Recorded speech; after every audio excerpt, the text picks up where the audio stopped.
Oh look! Everyone who paid for the early access of World of Warcraft's latest expansion is getting a massive advantage. And oh look, early access players of Star Wars Outlaws are getting the premium privilege of having their save completely wiped. It's almost like this trend is terrible and should die. I'm Ash Dixon, and this is GINX News.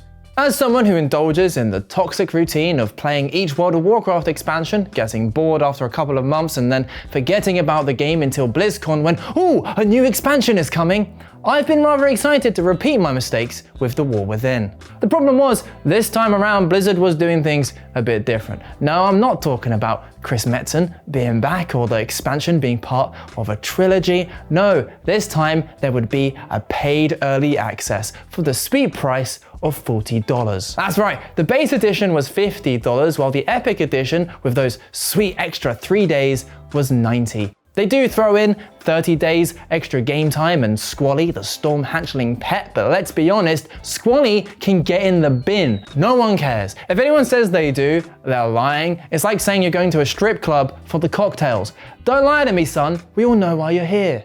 I will take a free breakfast buffet anytime, any place. It's that sweet, juicy early access. And I remember when this was first announced, me alongside my friend group who play WoW all said the same thing. What the hell, Blizzard? As if they couldn't get more greedy. Screw paying for that.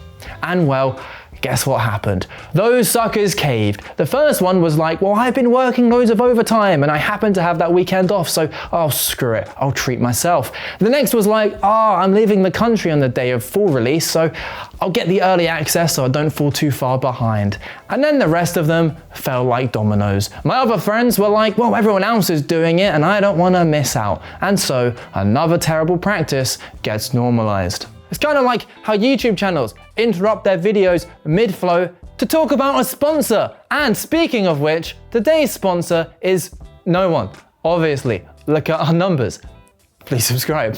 And I think it's probably here where we should actually specify what early access actually is, because when I think of early access, I think of games like Baldur's Gate 3 or Phasmophobia, where it's essentially paid alpha or beta access. Obviously, paying to test someone else's game is problematic in its own right, but that's a whole different kettle of fish. Because with the War Within, let's be clear here, those with the Epic Edition aren't playing early. The game is out, that is launch. Everyone else is just getting punished for not paying more. It's the great capitalist idea of taking something away that used to be included and then offering it back with a price on top. Remember how DLC used to be free? And then to make it worse, games started taking finished launch content and then putting it behind a premium DLC paywall. It's bad enough offering early access for those who pre-order, but now we're normalizing having to pay more to play a game that we're already paying for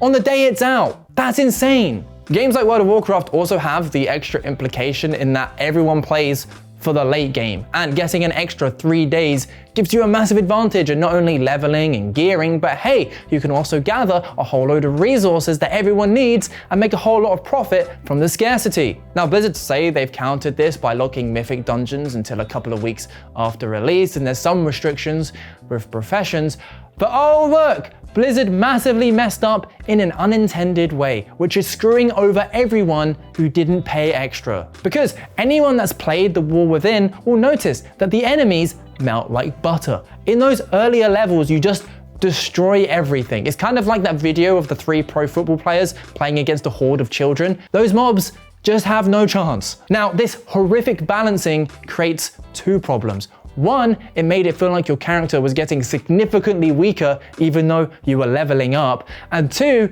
that whole leveling process was super quick because everything died instantly. Blizzard have since acknowledged the problem, put out a big blog post and said they're going to patch it today. And in a vacuum, that sounds great. But wait a minute, because that means everyone who paid for early access got 3 extra days of faster leveling, and everyone who didn't pay is now getting punished, making it take significantly longer to catch up. And it's these unintended consequences that show the gaping flaws with this early access. Honestly, I'm kind of getting sick of calling it that. I think we should call it something else, like paid access, because That's what it is. And people buying this paid access are getting screwed over too.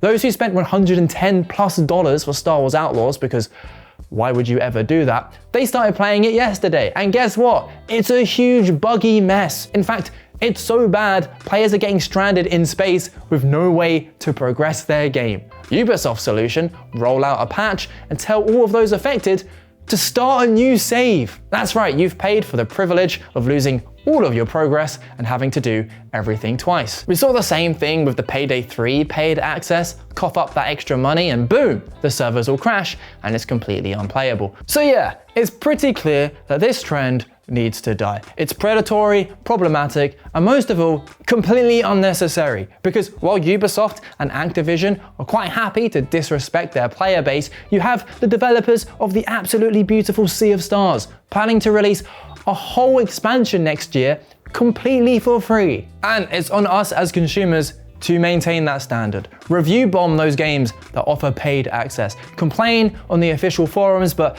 most of all, have some self-respect and vote with your wallet. Yeah, you might be well off and that extra $30 might mean nothing to you, but for some of us, that $30 is a lot of money. And by normalizing this crap, you're dragging us all down. Now, there's probably plenty more examples of this that I've missed. If any come to mind, do let us know. And how does paid access affect your thoughts on games like Star Wars Outlaws and World of Warcraft? Do share your thoughts down in the comments. For now though, I'm gonna leave it there and level my character while I can in World of Warcraft. Otherwise, thanks for watching and we'll see you on Friday.